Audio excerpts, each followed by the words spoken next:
Lee, and I am a young adult, and I currently work with my family at our cheesesteak shop in Philadelphia. Please forgive me if my eyes are glued to the paper. It's not that I can't make eye contact with you guys, but I don't want to. So, okay, so here we go. I became a Christian when I was 17 years old after, oddly enough, speaking with a psychologist about religion. Since I was a child, I remember feeling different from my sisters and my peers because I felt like I had so much fear wired into my DNA.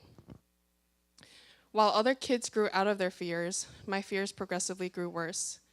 I remember always feeling physically tense and nervous, playing out fearful thoughts or worst case scenarios in my mind, like constant thoughts of my family members getting hurt or even dying. And this led to an irrational OCD that told me if I kept up with certain rituals, then my family and I would be safe. I remember my life revolving around the number 5, which was the number of members in my family, and having to do everything 5 times and fearing that if I didn't, something bad could happen. This was a small example of how fear manifested in my life. Eventually, this nervousness led to my first panic attack when I was in 5th grade. That single panic attack changed the course of my life forever because my fear of having another one completely took over my life. Thoughts of losing control of my breathing and having a panic attack in front of people consumed me, and I reached a breaking point in my junior year of high school. The physical symptoms of anxiety, which were chest tightness, labored breathing, and lack of sleep, took a toll on my health.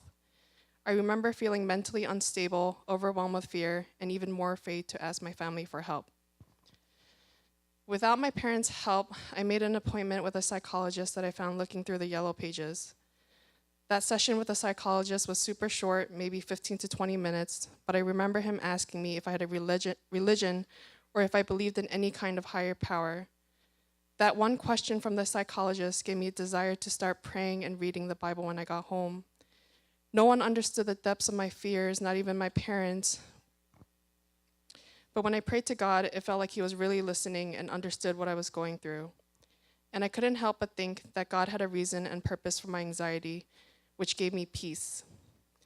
That night, I felt the heaviness on my chest and shoulders lifting off of me, an incredible feeling I will never forget. My faith in God was small that night, but it was still faith. I believed that God was real, and he gave me hope in the darkest part of my life. I would like to say that when I became a Christian, I was miraculously healed and that my fears of having a panic attack were gone forever. But I found myself disappointed that these fears slowly crept back into my life and became even more debilitating. I was still very much oppressed with intrusive thoughts. I still felt like I was a prisoner of fear, of panic attacks, and of people, which was the reason why I left GCC 10 years ago during my undergrad at Temple University. I remember at that time my relationship with God was skewed and selfish, not trusting him with my fears.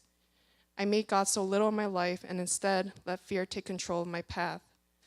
From the time that I left the church, I desperately sought out practical solutions and medical help for my anxiety instead of running to God.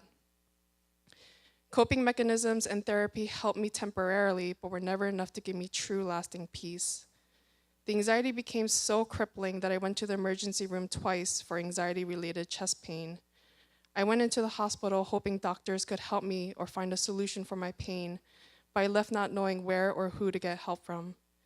These trips to the emergency room were God showing me tough love, bringing me to a place where I had no choice but to seek him.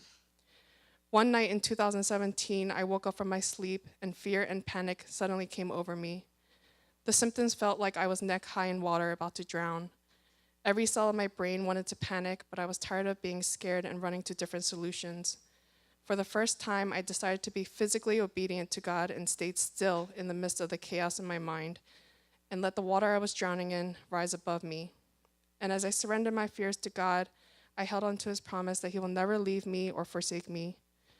Every symptom of anxiety that I was so used to running from, I let wash over me, trusting that God was holding me and wouldn't let me go. He was teaching me to stop seeking help from other medical professionals and to find real rest and transcending peace in him. I had no choice but to seek God. He was all I had left, and even though I made him my last option, he faithfully answered me.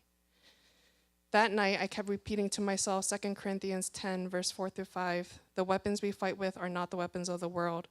On the contrary, they have divine power to to demolish strongholds. We demolish arguments and every pretension that sets itself up against the knowledge of God, and we take captive every thought to make it obedient to Christ. And it was during this time I came to realize that spiritual warfare was real. Thoughts that triggered my anxiety and thoughts of losing control were not my own. The verse provided an explanation for the fearful thoughts that I wrestled with all my life, and I realized I was deceived for too long.